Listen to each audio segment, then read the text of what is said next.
Come on in. Let's get started. Today is Stock Market Tuesday. This is where we get together and talk about moves in the stock market and ways you guys can make money. That's my goal, and I hope that you can benefit from this information we're about to share today. How's everybody doing today? Come on in and get comfortable. Yeah, I'm doing good. I This morning we had money in the morning, in case you guys don't know about that.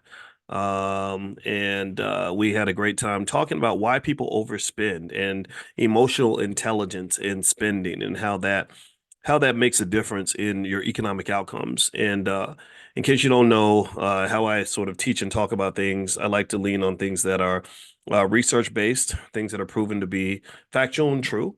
And so that's where we come from in this training. Now, here's the thing.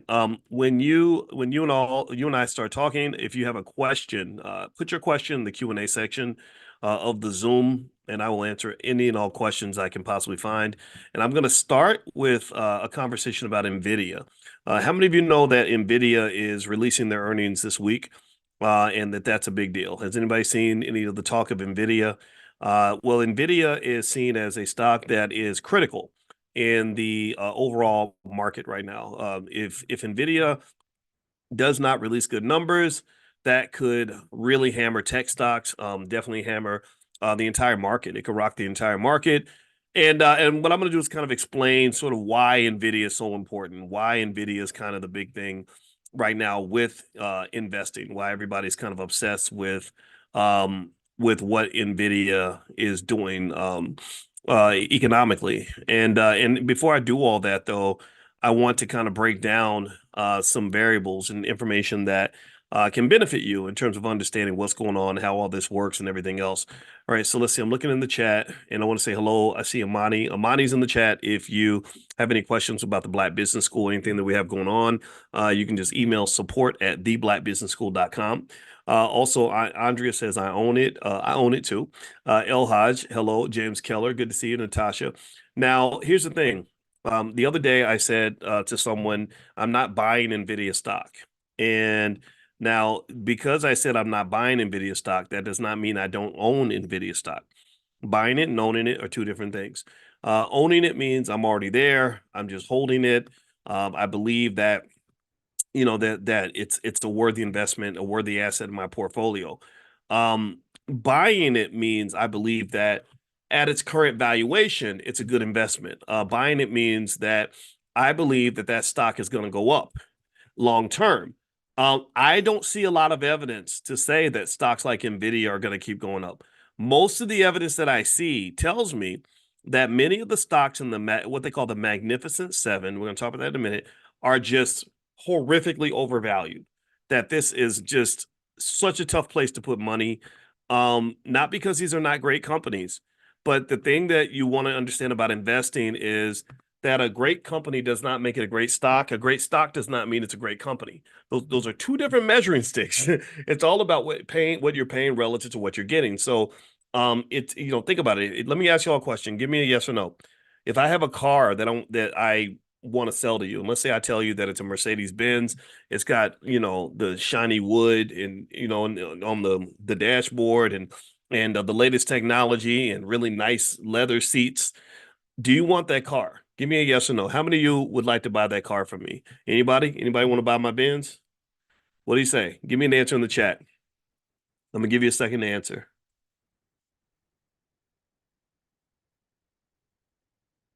All right.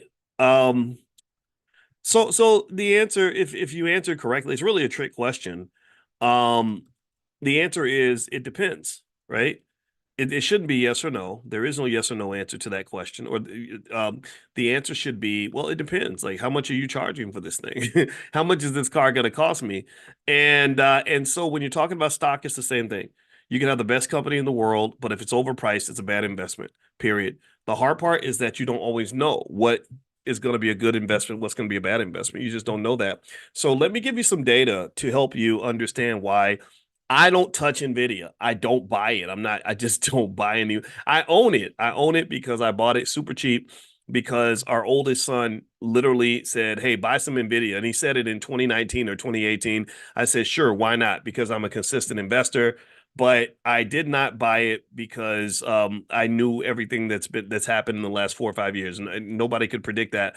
But basically, I bought it when it wasn't a popular stock. Now that it's become popular, there's an argument to be made that it could become too popular. Okay, so let's start with the Magnificent Seven. So Nvidia is not the only stock that's been hit with a financial virus, and this financial virus that has hit Nvidia is basically the overvaluation virus. It's the overhype virus, if you want to call it that. So the overvaluation virus, I literally just made that up. There is no such thing in any textbook you're ever going to read. But the overvaluation virus is basically when a stock is so popular that the price earnings ratios get out of control and go crazy and get out of whack. And the price earnings ratio is where you take the price of stock, divide by the earnings, and it's basically asking how much bang for your buck are you getting for this stock? When you buy those shares in Nvidia, what kind of deal are you really getting? And most evidence, most indicators out here pretty much say that Nvidia is not a good investment. The Magnificent Seven are not good investments relative to other places you could put money. There are what they call value stocks. And if you log in at the blackstockmarketprogram.com, every week I do something called What Dr. Boyce is Buying. And I show you these stocks that you aren't going to see on TV, that you never heard about, that are tremendous investments. Some of you have bought into these companies and seen how much money has been made there. So if you made money on Nvidia, or you've traded options on Nvidia and you've done well, congratulations. Just understand that these stocks could pop like a balloon and cost you everything. These stocks at any moment could just pop. And then suddenly everybody's looking around like, whoa, wait, what happened? Oh, wow. We really were living in an alternative reality. We really thought these companies were worth a whole lot more than they actually were. This AI bubble is what's driving Nvidia in the price right now, right? Everybody's investing tremendous amounts of capex, capital expenditure into the AI infrastructure. Nvidia is the beneficiary of that. They're selling what we call the picks and the shovels for this whole revolution, which puts them in the perfect position to benefit. Nobody knows if this is going to convert into money. Right now, this is not really converting into the levels of revenue that they thought it would. We know AI matters. We know AI is big. We know AI is never going away, but we don't, at this point, have a clear assessment. We have a very murky assessment of how much money is going to be made in AI. Nobody really knows. And so because of that murkiness of that assessment, if any bad piece of information comes out, if Nvidia says anything in the earnings announcement that says, hey, we just found out that we're probably going to make a few $billion less than we thought, next year, dude. Oh, that stock drops like a brick. It pops like a bubble because it's based on the economic models through which stocks are valued. Stocks are valued based on these what they call present value of future cash flow models, these discounting models.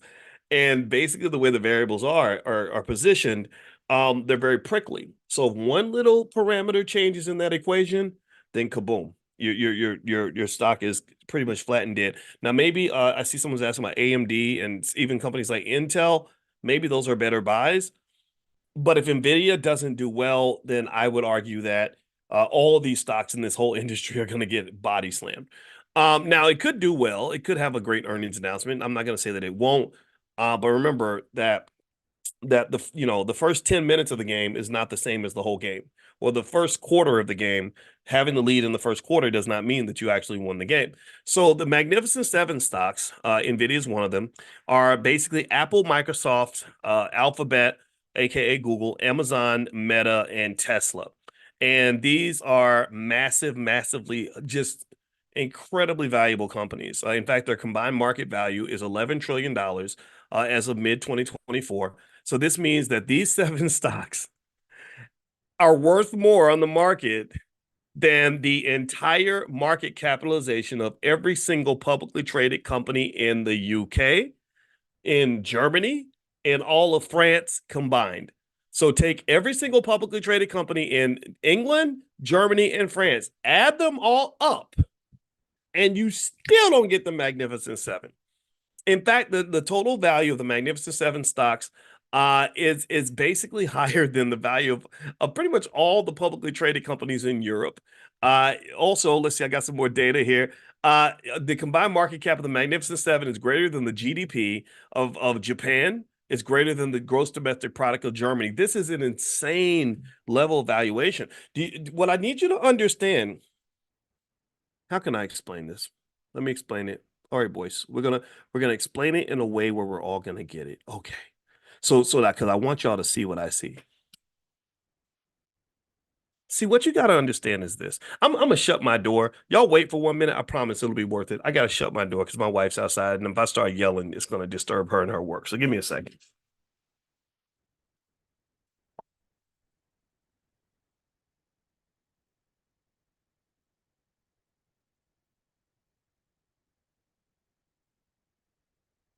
You ready? Okay. I'm gonna try to explain it like this. First thing I want you to understand is that stock market valuations are not real. They are not real. They don't exist. We people like me sit there and we design these equations. In my doctoral program, I went through all the math that comes where they calculate a stock price. And for some reason, people believe these prices. Well, why? Well, because they're the best guess and assessment based on information that we have access to. But really, when you buy a stock, what you're really kind of buying is a little bit of an IOU. You're really buying an IOU because for some companies, think of it like basketball players, right? Um, if I was to buy a piece of LeBron James's career, well, a lot of that's very tangible. Why? Well, because LeBron's probably got $500 million in the bank. He probably owns another 300 or $400 million worth of real estate. He's got a signed contract with the Lakers that's going to pay him a few $1 million, probably a couple $100 million more. And then there's like the potential that I have to factor in. I have to say, well, what's LeBron's potential long-term earnings? What's he going to make after basketball? Well, that's when it gets murky. That's the guessing part. Like you don't know. For all we know, LeBron could get busted in a sex scandal, God forbid, and then suddenly he becomes the next Diddy, and his market value completely collapses. Okay, so that's the LeBron example, but there's some things that are established, some things that are very real, some things that are very tangible. Like even if he collapsed, even if his whole reputation collapsed, it's okay because he's 40 almost, and I think, and he's already made $1 billion or $500 million or something in tangible assets that are very, very real. Now compare him to, say, a player who just got drafted last week. I was trying to think of some young guys that just got drafted. The Wimbyama, the 7'5" guy, right? Now Wimbyama is a great player, but he's young, right? His best years are ahead of him. LeBron's best years as a player are behind him, right? So think of these two as like two different stocks. So Wimbyama, he's a bad boy. There's a lot of potential there. He could have, if you did the same math, you could come up with a market value for Wimbyama. The difference is that if something goes wrong with him, that it's going to have a greater impact than if something goes wrong with LeBron because LeBron's already realized his economic potential. Do you understand? He's realized a lot of his potential to the point where a lot of things have already happened. So with stocks, it's the same way. You got the new dogs and you got the old dogs. An old dog might be like Coca-Cola or ExxonMobil. ExxonMobil is not going to triple in value. They're not going to, their best years are not in front of them. They're an old company. They're going to keep growing, but not at the same pace. Nvidia, even though they're not completely new, they've been around for a while. They're kind of new to the game in terms of being a multi-trillion-dollar company. The reason Nvidia's valuation went from a few hundred million, a couple hundred million to the most valuable company on earth or one of the most valuable is because suddenly all this amazing potential popped in. These great things started happening and people started to extrapolate. They started to make assumptions like, whoa, this is just the beginning. This is going to be amazing. Like a hot new rapper, Glorilla makes her first album and people say, oh my gosh, she's going to do this for the next 20 years. Well, you don't know that. You don't know if she's going to be as big as Beyonce, right? So my point is to say that when you buy Nvidia stock, you're basically buying something that's kind of not completely real. It is real to a point, but it can change. Reality can shift on you very, very quickly. So the Magnificent Seven, in my view, I could be wrong though. Just don't get mad at me for being wrong because I'm gonna be wrong a lot. We're all wrong a lot. In my view, the Magnificent Seven is overvalued. That's where I'm going with this. Sorry to be long-winded and dramatic about it, but I feel I'm feeling dramatic when as I talk to you about this.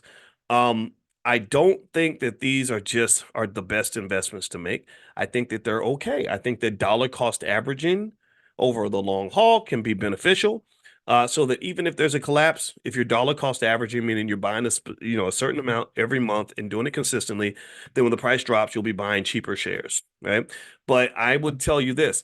If you look on that list of what Dr. Boyce is buying, if you log in at the blackstockmarketprogram.com, that list basically kind of reflects a lot of stocks that you're not going to see in the news. Everybody's talking about Nvidia, so everybody's buying Nvidia, but I don't think everybody should be buying Nvidia. I'm definitely not buying it myself.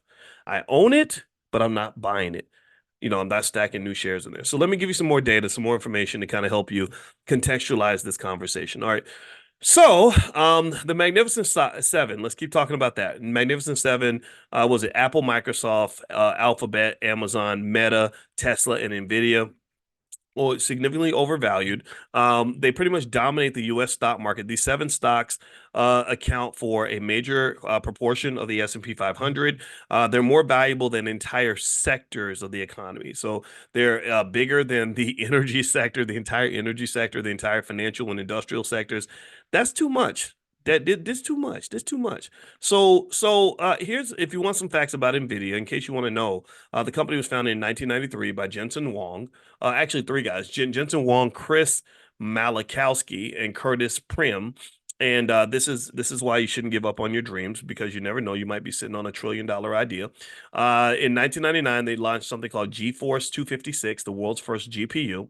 They first got a foothold in gaming. They began to dominate gaming. That's how I found out about Nvidia because our 21-year-old who was 17 at the time, he said, "Boy, you should buy Nvidia." I said, "Why?" He said, "Because they make the chips for the video games I play." I said, "Cool." And then I started playing video games so I can hang out with him and Call of Duty. And now I like to play Call of Duty a lot. So sometimes if you come by my YouTube channel, you'll see me hanging out with my buddies and playing Call of Duty. Sometimes I do it online. You can come in and ask me questions about stock market stuff while I'm playing if you want. But I do like to play video games now because he got me into it. It's not my fault. It's his. I got to blame somebody, right? Anyway, they made an acquisition of Aegea Technologies, which developed PhysX technology, which made gaming much more realistic. Then they expanded into new markets between 2010 and 2015. So they went into the data center market.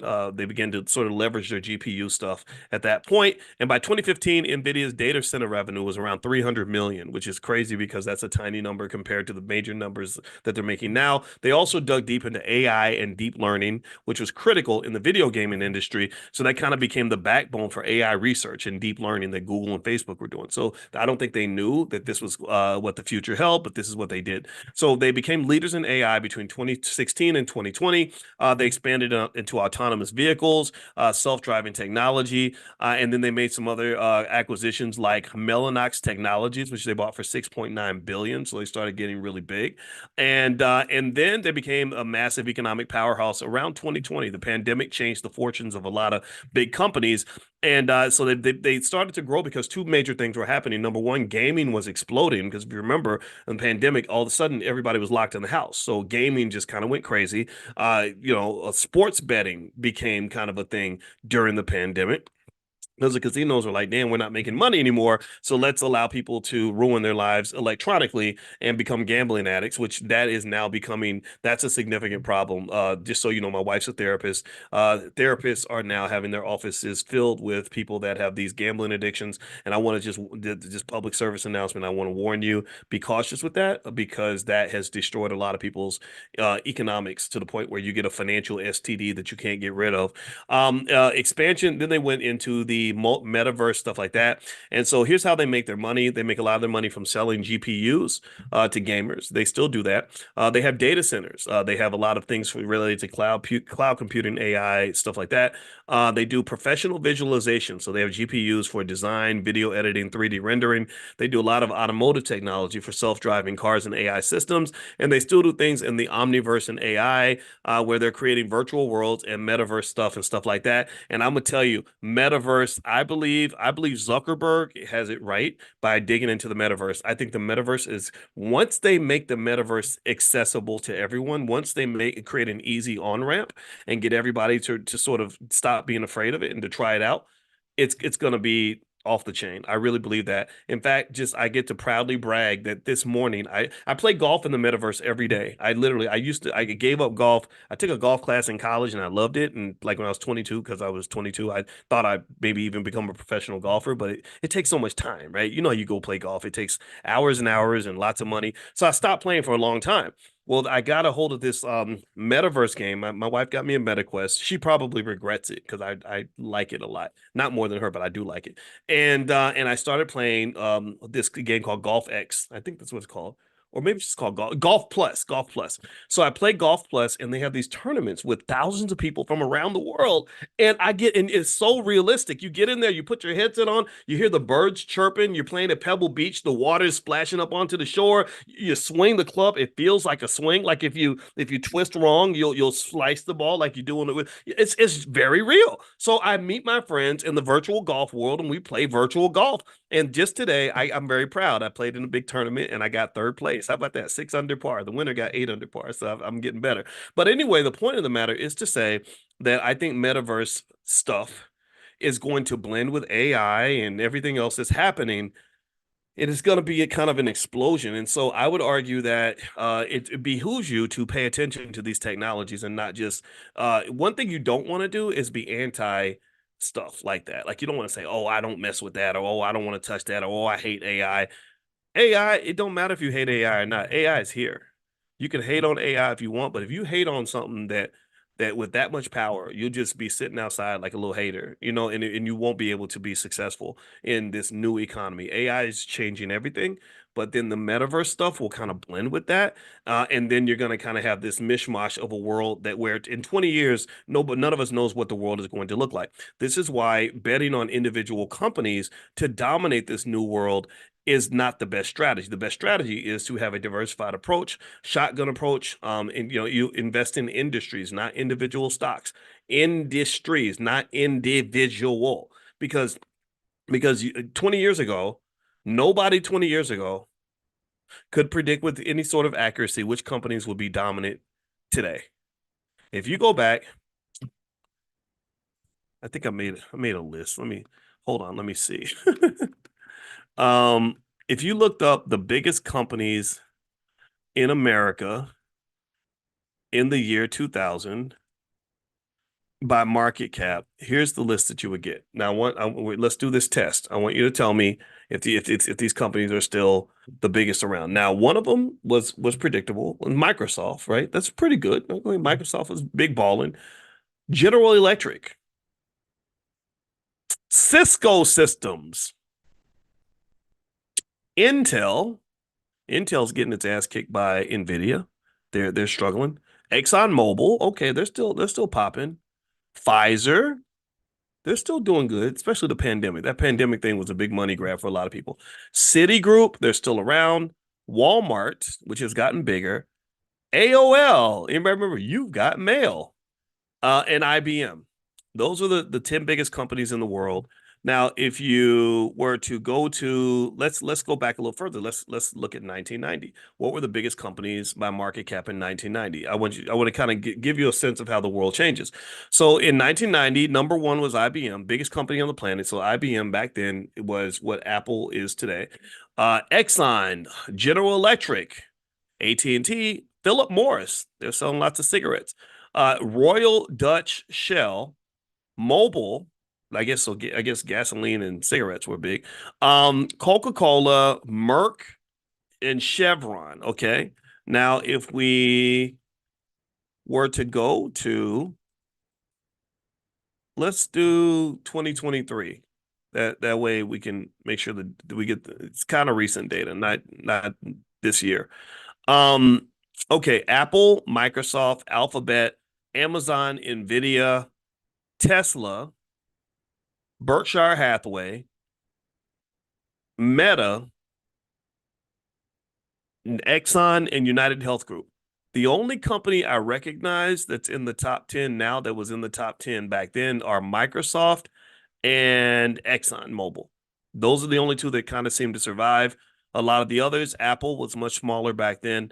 Alphabet didn't exist 20, 25 years ago. They barely existed. Amazon barely existed 20, 25 years ago. Nvidia barely existed 20, 25 years ago. Tesla, I don't think they existed at all. Berkshire Hathaway has grown by leaps and bounds. Warren Buffett has made a lot of money. Meta didn't exist 25 years ago. So the world's constantly changing. So one of the worst things that you can do for yourself is to try to predict the future with too much confidence. Anybody who talks about uh, the economic future of this society with complete confidence, like I know exactly what's going to happen, is typically going to be wrong. But you can talk about all the things that could happen, right? So one of the things that we do know in terms of big pictures, and the bigger the brush you paint with, the more accurate you can kind of be. So, for example, 25 years ago, you could have said, "Yeah, this internet thing is going to be huge." Okay, you would have been right about that, right? So what would you do in that case? Would you pick a one company and pour all your money? Would you invest in AOL? You've got mail, right? No, you wouldn't do that. You'd invest in a lot of stocks that were related to the internet. If you believe AI is going to be big, I don't think you should just put all your money in Nvidia and think that that's going to be the winning strategy. What's probably going to occur is that there's some company that doesn't even exist right now that is going to be a major force, top five force in 20 years. I don't know what that company is. There's some dude or some woman or some team toiling away in their garage who barely made $100,000 last year, that in the year 2045 is going to have the biggest company on earth. That's kind of the American dream. Maybe it's one of you. Maybe you're toiling away. I don't know. I went down to the Black Business Conference and I saw lots of people that who quietly made Black people. These are Black people who quietly made 50 million, $100 million last year. I went over to InvestFest. I saw a 14-year-old kid who is a multimillionaire who literally has already graduated high school. He's not even going to go to college because he's already making more money than most college graduates. So you never know where that's going to come from, but it's going to happen. We know this with certainty. So I believe in investing in industries, not in individual stocks.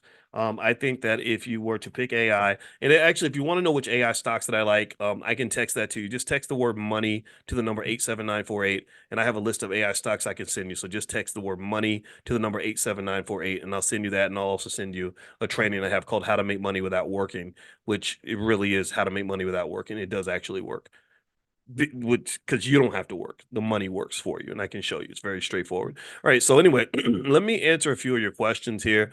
AC Salam says, what's the minimum amount of shares you have to hold to sell options? To sell options, AC, you have to have 100 shares of the underlying stock if you're selling call options. If you're selling puts, then you'd have to just have enough money to kind of cover the position in case you have to follow through with the financial commitment. So most of these trades do require some degree of collateral. We had a meeting with the Prime program yesterday on the Moneymaker grid. If you want to take a look at what we're doing in terms of selling options, feel free to go to drboyceprime.com, drboyceprime.com. And the number is 87948. So you text money to the number 87948. Somebody type that in the chat for me if you could. 87948, then I'll send you some information.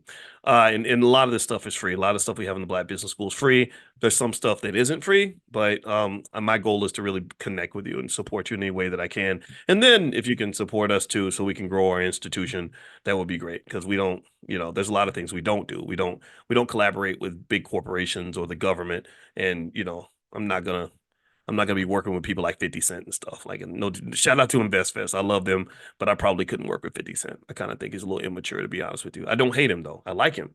I just wish he would use his platform to elevate and not like make fun of his ex-girlfriend and stuff. I kind of feel like that's kind of a waste of time. Anyway, but let me stop because people gonna think I'm hating on something. I'm not hating on nobody. I love everybody. All right. So Karen Terry says, what is a way for a young person to buy stock that they can watch and participate in? That's a great question. I think companies like Disney are fun for kids. Disney is a good company right now. They are really making some changes that I think are really remarkable and beneficial because what they say, pressure makes diamonds. So Disney's been under some pressure, and as a result of this pressure, they had an activist investor named Nelson Peltz who really pushed them to get better.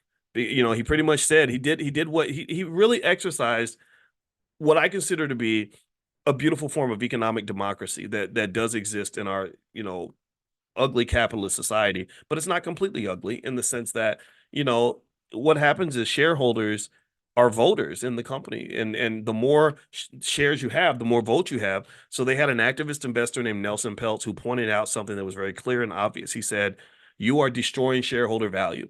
For many years, we've been putting our money in this company, and you've been losing our money, and we're mad at you for this, and we need you to fix this, or we need you to get out of your position." So Bob Iger comes in and did a really wonderful job of just addressing the issues. Sure, he was mad at Peltz. He probably felt like he was an old nasty hater, but he wasn't inaccurate. Sometimes the hater has a point.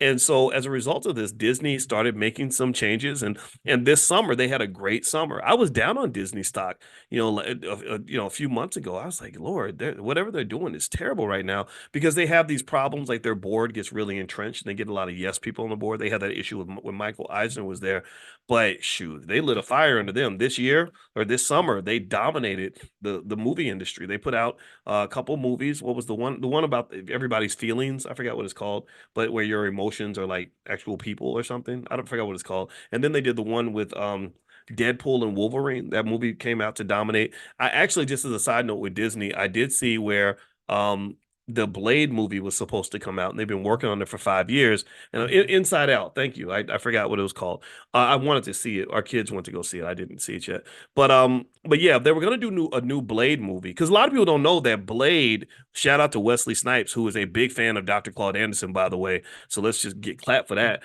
But anyway, Wesley Snipes was the original Blade, and Blade is the seminal piece of the Marvel Cinematic Universe. Yeah, I don't know if y'all know that, but literally Blade was like one of the first comic book movies that Disney made that did really well, and so they started building on top of that. And I think before that they had Howard the Duck, which was terrible, and so without Blade's success, there would be no Avengers and Captain America and Iron Man and all that. And so they had the other actor that there was the other Dark brother that they put in to replace Wesley Snipes because they think we all look alike, I guess. But he's a great actor. You know what I'm talking about. His name starts with an M. And apparently he just quit.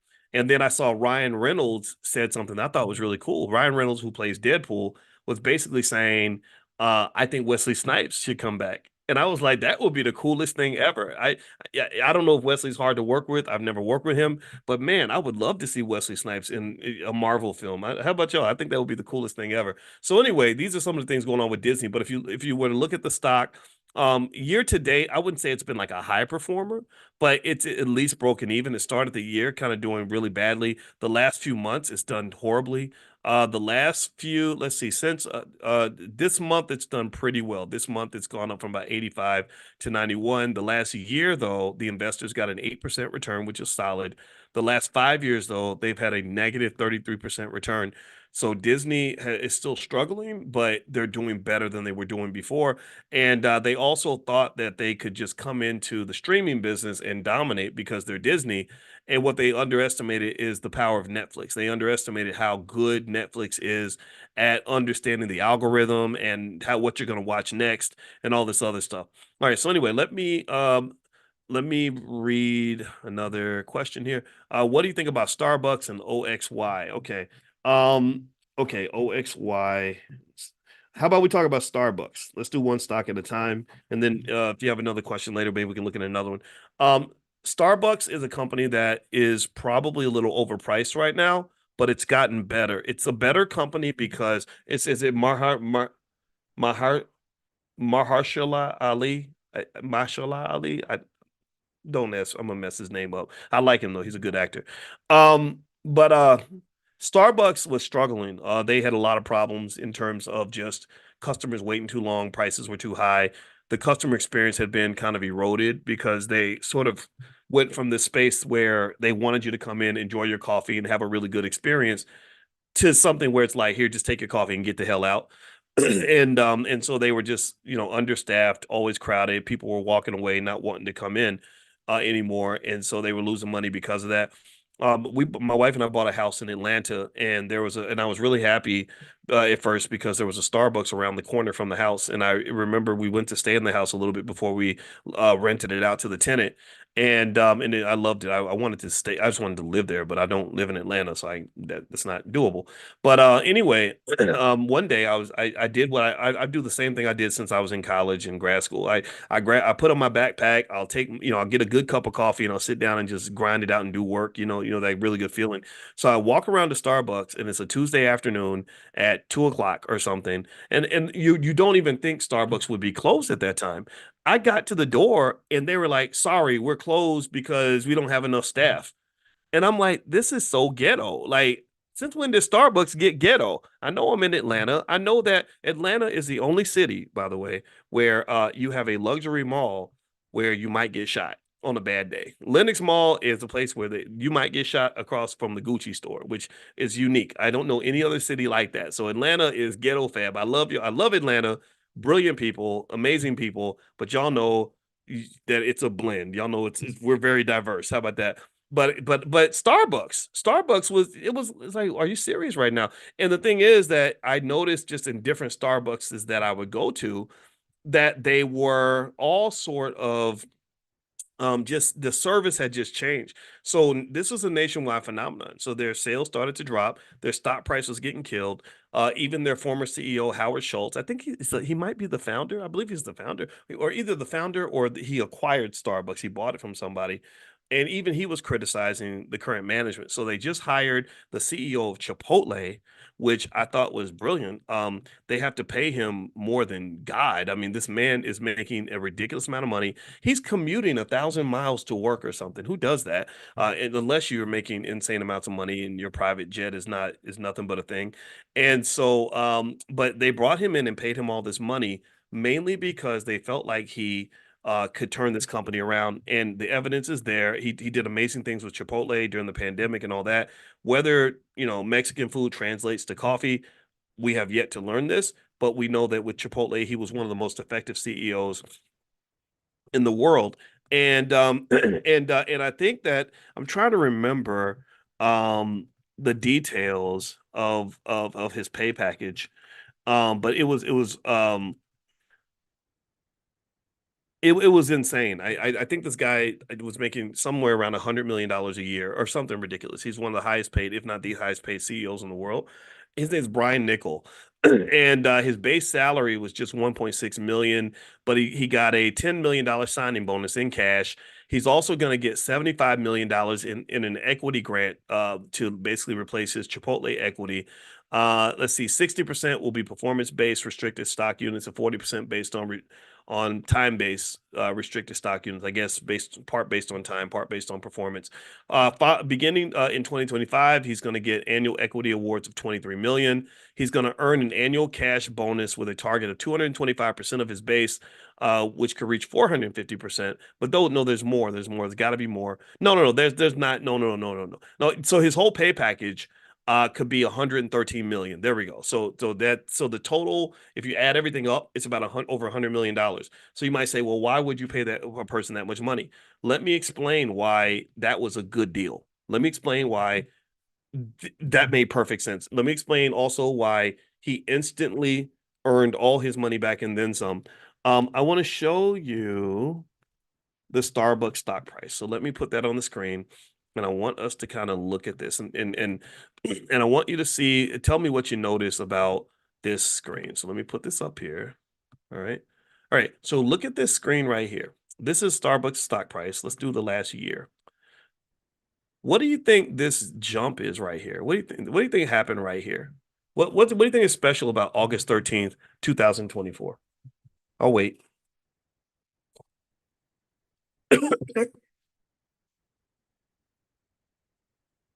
Oh, that's the day they hired him. That's the day they hired him. And as you can see, the stock price on that day went from roughly let's say $77, and it just popped up like magic to 93 dollars ish, $95. Sorry. So, and actually the day before that it was $75. So let's do some quick math. Okay. So the stock price went from $75 to $95. Let's look at the market cap of the company. The market cap of Starbucks right now is about 110 billion, billion with a B, right? So follow me now. So basically, this man increased the market value of this company by more than 20%. So this guy that you agreed to pay $113 million to instantaneously added about $20 billion to the market value of the company. Now, do you see why that he was a good investment? Do you understand? Do you understand? This is important because this is important to understand the difference between value versus how hard you work. A lot of people think that you should get paid based on how many degrees you have or how many hours you put in. And they'll say, why should this person make all this money? I work 10 times harder. I understand. I know you're a hard worker. We're all raised to work hard. If you don't work, you don't eat, boy. Go get you a good job. Go to school, get you a degree. I get all that. But in this case, he's not getting paid for work that he's doing. He's getting paid for work he has already done. He's getting paid based on reputation. He's getting paid on value. It doesn't matter. This man literally could die tomorrow. He could literally just decide that he's anti-work and never go to work a day in his life and just say, screw y'all, screw this. I'm not doing nothing for y'all. And for in the eyes of some, he's already earned 100 times more than they're paying him. Why? Well, because 20 billion is a lot bigger than 113 million. So if you could do an easy flip and give 100 million to make 20 billion, then that's a massive increase in shareholder value. So this creates these really interesting distorted economic models where I heard somebody joke. They said they should just every company should just go hire him and offer him $100 million so that the stock price will pop up when people see that he's working for their company. And this goes back to what I was telling you earlier when I was telling you that a stock price is kind of an illusion. A stock price is a big IOU. It is an expectation of value. And what's beautiful about financial markets in America is that you can take something that's not real and turn it into real money. Like a lot of you who are selling stock options, you're making money from this. I met a couple in Egypt who said, "Yeah, we pay for this trip with our money from our stock options." And what I like about it is that you can do weird things you can't do in the real world. Like you can sell time, you can sell risk, you can sell hope, possibility, expectations, and it's all legitimate. There's nothing weird or scammy about it. It's how financial models work. Okay, so in the case of Starbucks, if would I buy the stock? Hell no, I wouldn't buy it. And the reason I would not buy it is because I think it's risky relative to the price because you set $20 billion worth of expectations under this fundamental belief that this guy can deliver. What if he can't deliver? What if the plan doesn't work? What if he finds out that selling coffee is harder than selling tacos? Then at that point the stock price drops. So there's more downside risk with Starbucks than there is upside potential. So I personally wouldn't invest now if the stock collapsed because let's say that we lucked out and had a recession. I know that sounds weird. I don't want to belittle that, but let's say not even a recession. Let's say that there's like a hint of a recession and the market drops 20-30%. Well, guess what? Guess who might be buying Starbucks at that point? Me. I might buy it. Why? Well, because eventually this too shall pass. Economic thunderstorms are the best opportunities for you to buy wonderful stocks at a great valuation. So maybe instead of, so when I tell you all, let's be clear about this. When I say I'm not buying Starbucks, I'm not buying Nvidia, that is not an unconditional statement. That is not a statement that is unconditionally and always going to be true.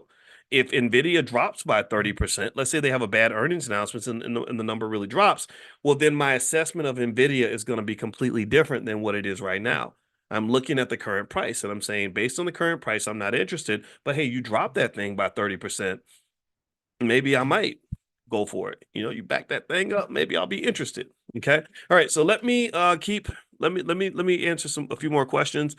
By the way, don't forget that Friday in the Black Business School, Dr. Lene Javette, who's one of our faculty members, is doing an event called Concept to Cash Flow. She's an expert on entrepreneurship, and she is going to basically talk about how to take your idea and turn that into something that's real that you can actually make money from. So if you're interested, you can make sure you're on the text list.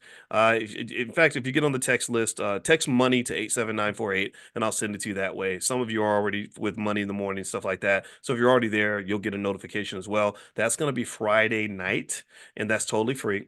Second of all, I mentioned to our team that I'd like to reduce the cost of the A, B, and C tickets for a couple of days this weekend. It turns out we sold more than I thought. We're almost out. We're almost sold out. I don't think we're going to have any tickets at the door, which is typical. Every year we pretty much sell out of the convention. So if you are interested in coming to the convention and meeting other like-minded people who are B1, who are in this space, I think you're going to love it. It's a great big family reunion. It's going to be in Chicago, October 25th, and we brought together a lot of experts. Just the other day, billionaire Mike Roberts reached out to me. He wants to do a panel at the convention, so he'll be there. You can meet him.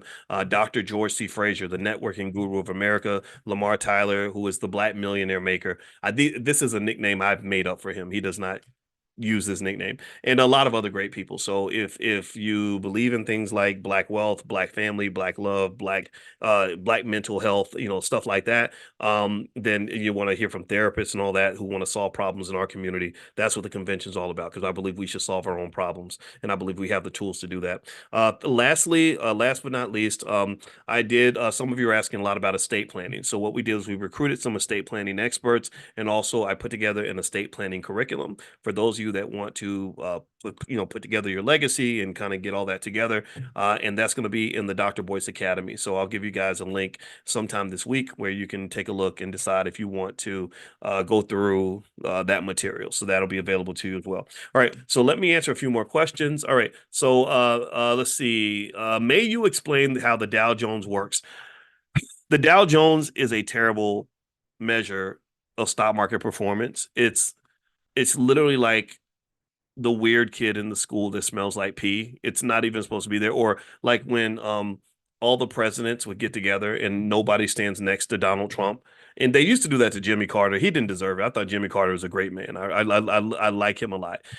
Donald Trump, So the Dow Jones Industrial Average is a terrible measure of stock performance, primarily because it is what you call a price weighted index, and it should be weighted based on market value.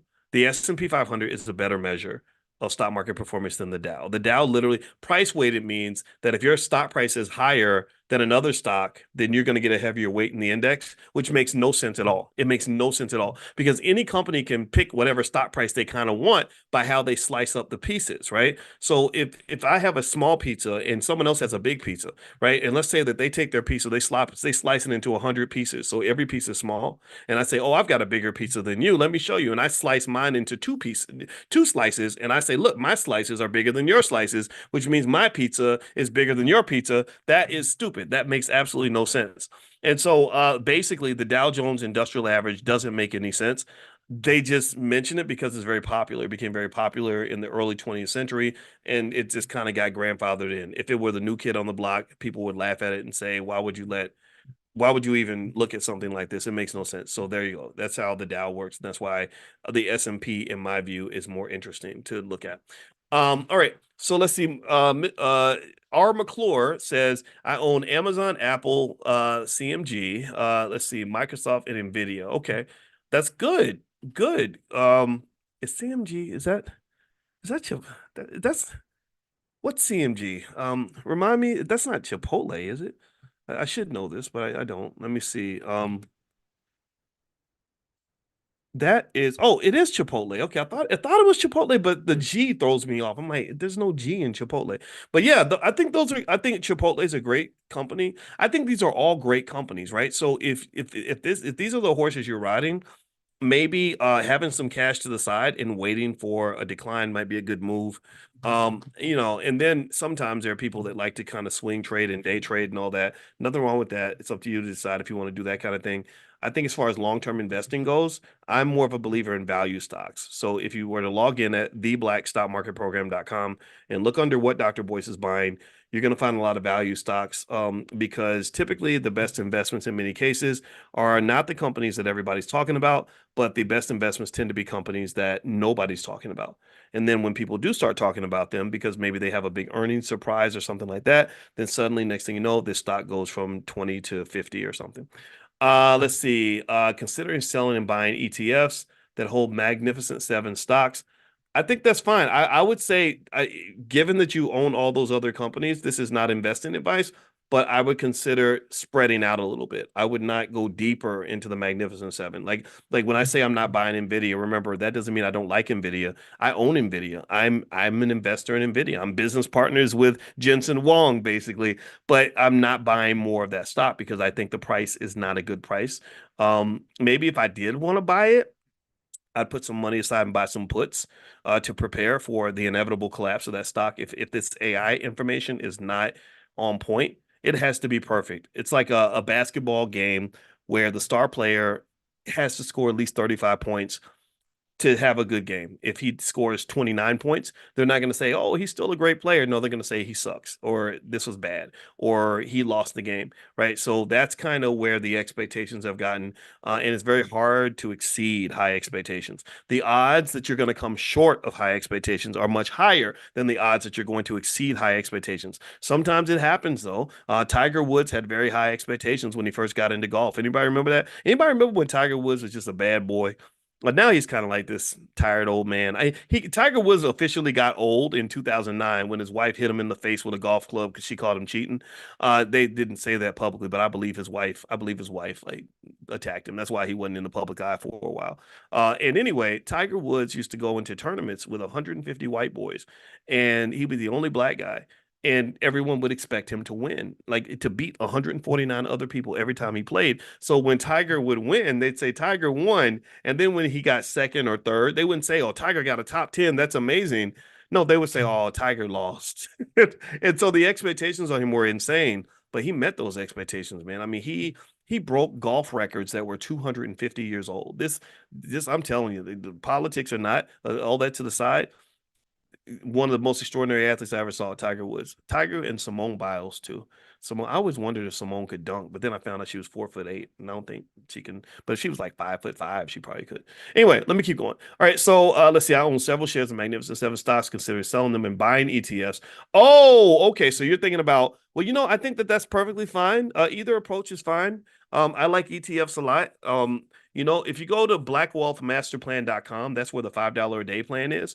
And so if you're a beginner and you're trying to sort of ease your way into investing, go to blackwealthmasterplan.com and take a look at that at the $5 a day plan. Maybe that'll be a way to kind of ease yourself into it. I give you some ETFs and some mutual funds that you can get started with. I think that's a great way to begin investing in the event that you're not comfortable, analyzing stocks and all that. I don't want you to have to do that. Now, what's the Magnificent Seven? Great question, Derek. The Magnificent Seven, it pretty much consists of seven of the largest tech companies in the world. I don't remember everything in the Magnificent Seven. I want to say it's like let's see, Amazon, Apple, Meta, Nvidia, Google, Microsoft, Tesla. I hope that's seven. If it's not, it's close. All right, so one more question, then we're going to bounce out. And I just want to get you guys started on thinking about investing for today.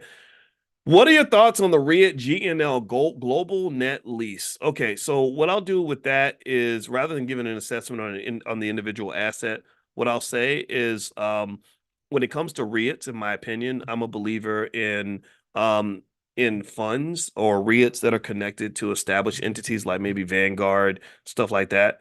I think individual REITs can be a little bit tough. One thing I will say, REITs stands for Real Estate Investment Trust. One thing I'll say about real estate investment trust is that um that is a good way to get involved with real estate without actually going out and buying property. A lot of people think that if you want to be a real estate investor, you have to go and do a multifamily and pay lawyers and bankers and go through all this documentation and look at cash flow analysis and all that. If you want to do that, that's fine. It's great for educational purposes and maybe investment purposes, but you don't have to do that. You could invest in a real estate investment trust. Now, I looked up GNL. It looks like it's hit some hard times. The price has dropped a little bit. But actually it's gone up. Okay, so the last month, okay, it's kind of gone up and down. Very volatile. That's the first thing I'm noticing here. And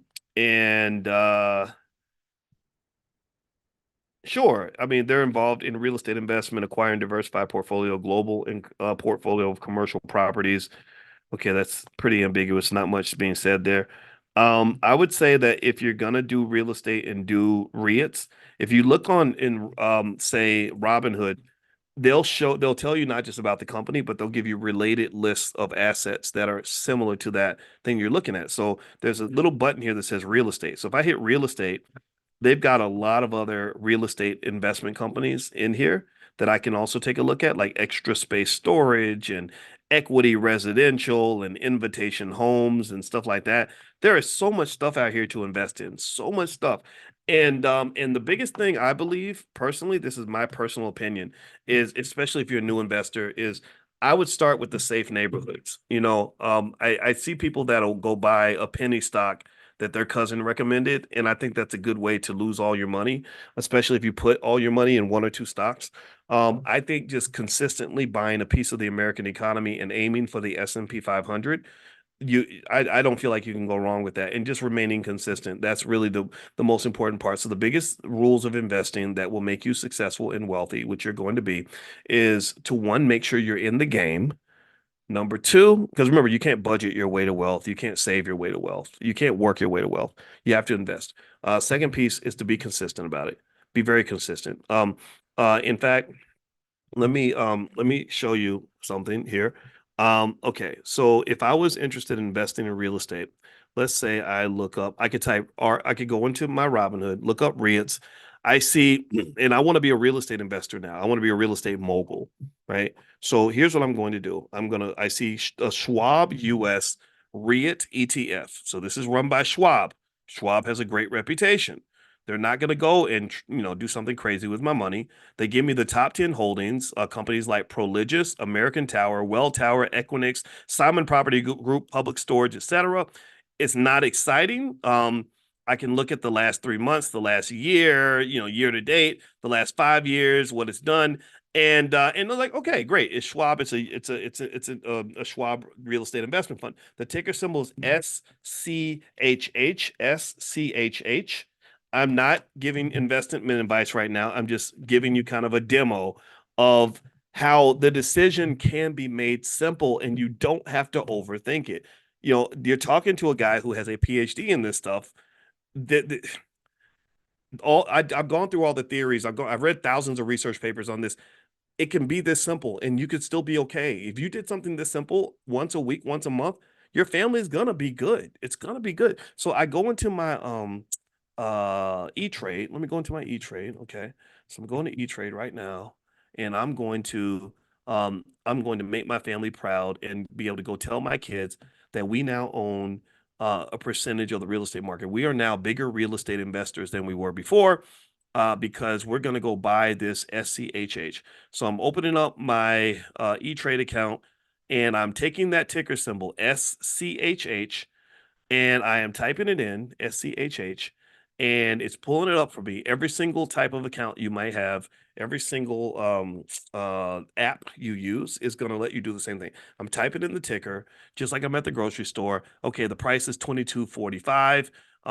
It went down just a tiny bit today, so I'm going to hit buy, and I would show you, but I don't really want to show my accounts publicly if you understand why. It's $22.45. So I'm going to buy, I don't know, let's pick a easy number. Let's say 50 shares, which is a little over $1,000. I'm going to hit preview order, make sure everything's good, and place order. Boom. I'm now a real estate investor with Schwab. That's it. That quick. It happened in 2 minutes. Okay. So what I kind of want you to do is I need you to get out of your own way. Like I need you to stop being scared. The only thing you should be afraid of is the crazy stuff. What you should be afraid of is your cousin sending you an email explaining how if you put in $100 and you get two people to put in $100 and they all put in $100, you'll all end up with $10,000. That's what you should be afraid of. That those blessing looms. You should be afraid of crazy cryptos. Like, well, this crypto's a half a penny, and if it goes to a nickel, then we're all going to have $1 billion. That's what you should be afraid of. What you should also be afraid of are what they call penny stocks, over the counter, or pink sheet stocks. where they're like, oh, this stock is only 75 cents or the stock is $1.25. You could buy 1,000 shares. That's just not safe investing because those are what you call very bad markets. You're literally searching for assets in the mud. I don't want you to search for assets in the mud. I want you to search for assets in the sun. I want you to go to the safe neighborhoods where everybody's investing. This Schwab equity ETF, I bet you it's worth several $1 billion because the billionaires are parking their money there. And I'm going to park my money with the billionaires because I know they ain't never going to go broke. Now, the other thing though is that I guarantee you also that if you were to ask me 10 years from now, five, even actually a year from now, hey Boyce, do you own the Schwab? What's it called? Boyce, do you own any shares in the Schwab US REIT ETF? You know what I'm going to say to you? I'm going to say, I don't know. I don't remember. And the reason I'm going to say that is because I can't remember when, all the stocks that I bought. I just buy stock. It's a habit. It's just it's a regular exercise, right? It's just like I can't remember every restaurant I ate at. If you say, "Have you ever eaten at Applebee's?" I'll be like, "I'm sure I did at some point." When's the last time you were at Applebee's? I don't know. When's the last time you or how many times in your life have you ate lunch?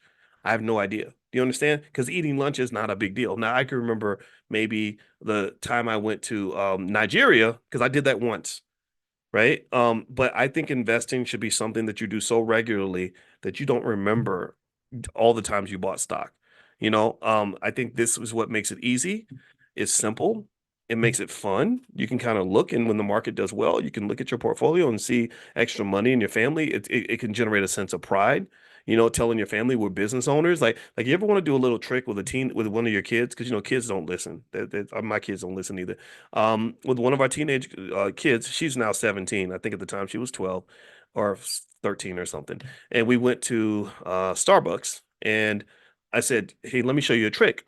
And she said, what? I said, we can become owners in Starbucks in 2 minutes. And she was like, how's that? And she said, you can't buy a Starbucks. We're not going to run a coffee shop. I said, no, we could buy stock. And I showed her, I pulled up my phone and right there while we were in line, I bought, a few $100s worth of Starbucks. I said, now guess what? Our family now owns a piece of Starbucks. How cool is that? How proud is that? I mean, that should make you feel proud. You should feel very proud when you can look at McDonald's or whatever company, Nike or Disney, and be able to tell your kids, oh, we own a piece of this. This is part of our family business empire. Like, how cool is that? I think that's the coolest thing in the world. And this is in the midst of a country that is not perfect by any stretch, that has a lot of problems. You've heard me talk about them. This is one of the things that does actually work really well. This is the type of democracy I believe in. I don't believe in the Republican Democrat stuff because it's a rigged, terrible two-party system that to me suppresses liberties unlike anything I've ever seen. But stock market's pretty democratic, because you can just they don't restrict. There's no whites only sign on the stock market. There's nobody that says that you can't go buy stock. The only person stopping you from buying stock is you. So stop oppressing yourself. Just get a piece of the action. You got this. Okay. All right. So anyway, I'm gonna go. I hope this was helpful. And by the way, if you want to log in and see the other material in the class, you can go to theblackstockmarketprogram.com. If you are not enrolled yet, you can do a free trial, 30 days. Try it out. It's really good. And feel free to take a look. So I'll talk to you guys soon. God bless you. And